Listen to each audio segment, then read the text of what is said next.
Chicken మరియు కొన్ని రకాల స్పైసెస్తో కలిసి చేసే ఊరగాయ ఈ చికెన్ పచ్చడి అండి.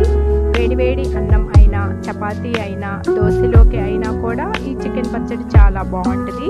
ఇప్పుడు ఈ చికెన్ పచ్చడి ఎలా చేయాలో నేర్చుకుందాం. హాయ్ అండి, welcome back to Queen's kitchen.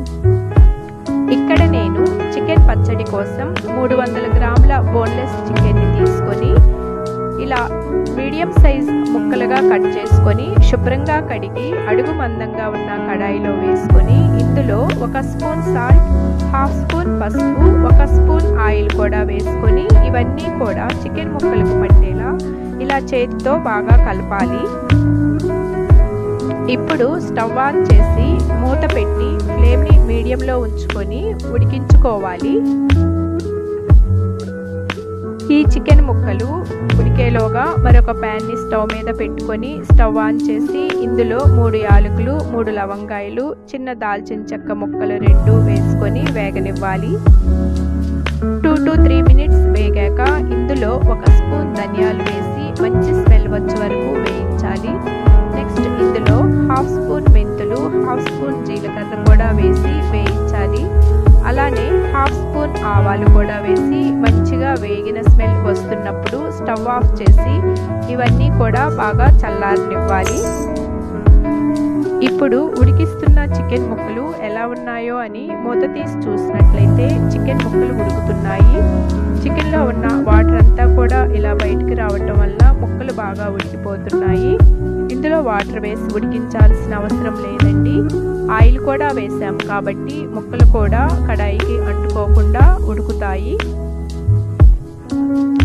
ఇలా ఉడికినటువంటి ముక్కలను వేరొక బౌల్లోకి ట్రాన్స్ఫర్ చేసుకోవాలి.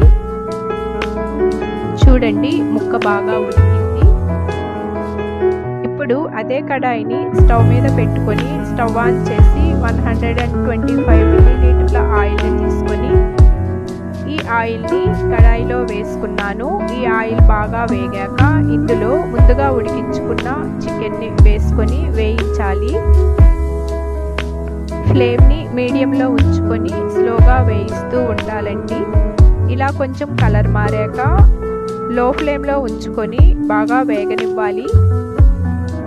ఇప్పుడు ఇందులో అప్పటికప్పుడు నూరుకున్నటువంటి అల్లం వెల్లుల్లి పేస్ట్ వేసుకొని ఈ పేస్ట్ అంతా కూడా పచ్చివాసన పోయేంత వరకు బాగా వేయించాలి.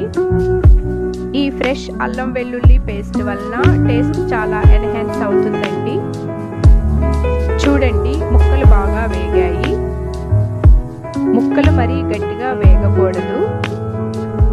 ఇప్పుడు ఇందులో మనం ముందుగా ప్రిపేర్ చేసుకున్నటువంటి చికెన్ పచ్చడి మసాలా పౌడర్ని వేసుకోవాలి. ఇప్పుడు ఇందులో 30 గ్రామ్స్ వరకు ఉప్పు వేసుకున్నానండి. ఫైనల్గా 30 గ్రామ్స్ వరకు కారం కూడా వేసుకొని ఈ మొత్తం అంతా బాగా కలిగినట్లు తిప్పాలి. ఈ ఉప్పు కారం కొంచెం మీ రుచికి తగు విధంగా కూడా వేసుకోవచ్చండి. ఈ కడాయి మీద మూత పెట్టి స్టవ్ ఆఫ్ చేయాలి. ఈ చికెన్ మొత్తం అంతా కూడా కంప్లీట్గా కూల్ అయ్యాక ముందుగా నేను మీడియం సైజ్ నిమ్మకాయని తీసుకొని ఇలా రసం పెట్టుకొని ఇందులో వేసుకున్నానండి. ఒకసారి అంతా కలిగి తిప్పి మరొక గ్లాస్ బౌల్లోకి వేసుకొని మూత పెట్టి 24 అవర్స్ తర్వాత ఈ చికెన్ పచ్చడిని మనం వాడుకోవచ్చండి.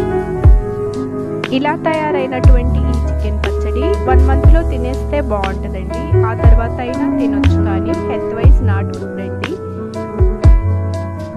ఇక్కడ నేను ఆయిల్ ఎక్కువ వేయలేదు, మరి ముక్కలు ఆయిల్లో మునగవలసిన అవసరం లేదు. కాకుంటే లుక్ వైజ్ బాగుంటుంది.